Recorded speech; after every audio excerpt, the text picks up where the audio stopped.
il va vous toucher certainement. Il dit qu'il avait fini un programme d'évangélisation, il était tout fatigué. Et après cette grande campagne d'évangélisation, il y a quelqu'un qui s'est approché de lui. Et la personne qui s'est approchée de lui était tellement jolie, très belle. Et il a dit même que c'était la femme la plus belle du monde qu'il venait de voir ici. Et il sentait plus ou moins que la personne voulait lui parler. Et quand la personne parlait, voici la première chose qu'elle va lui dire.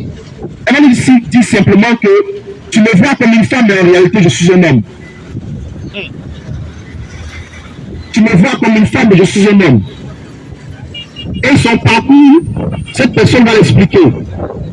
Elle est née et son apparence était carrément comme celle d'une femme. Son père voulant régler cette situation, s'est dit que pour que son enfant soit véritablement un homme, il va l'envoyer dans l'armée. Malheureusement, c'est dans l'armée que cette personne-là s'est fait abuser par ses supérieurs. Et ces personnes qui ont abusé de cet homme ont même suggéré même que bon, de toutes les façons, quand on te voit comme femme, donc par conséquent, il fallait faire l'opération.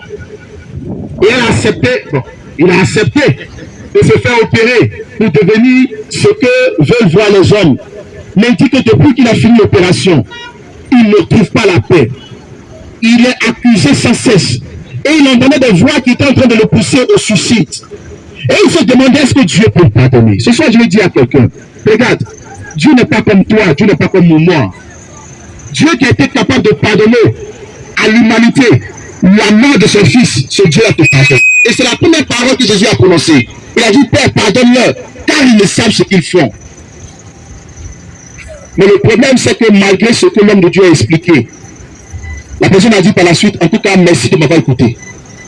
Je voulais vraiment exposer mon cœur, mais tu as pris la peine de m'écouter, merci. Et il était au téléphone avec cet homme-là, le temps de se rendre compte, il a entendu une détonation. L'homme venait de se tirer une balle dans la tête. Il venait de se tirer une balle dans la tête. Parce qu'il était accusé par sa conscience. Mais le problème, c'est qu'il n'avait pas accepté que Dieu puisse pardonner. Je veux dire à quelqu'un ce soir, tout projet de suicide dans ton cœur, abandonne-le dans le nom de Jésus. Toute voix qui te dit, la situation est trop grave, il faut te tuer pour ne pas que tu aies honte. Frère, il y a des choses honteuses avec lesquelles on peut vivre. Mais mourir, se suicider, quitter cette terre, pensant qu'on a échappé à quelque chose, c'est s'exposer à la mort éternelle. S'il te plaît, abandonne tout projet de mort, de suicide. Les comprimés que tu vas aller acheter pour te tuer, il faut laisser ça. La cible que tu veux boire pour faire qu'on puisse parler sur ton mari, dire que c'est lui qui t'a tué, pardon, abandonne ça. Jésus est mort pour toi. Tu sais que la situation est difficile. Tourne-toi vers le Seigneur. Il accorde le pardon à tout homme. Je sais que Dieu te bénisse et que sa grâce soit avec toi. Voilà, je vais laisser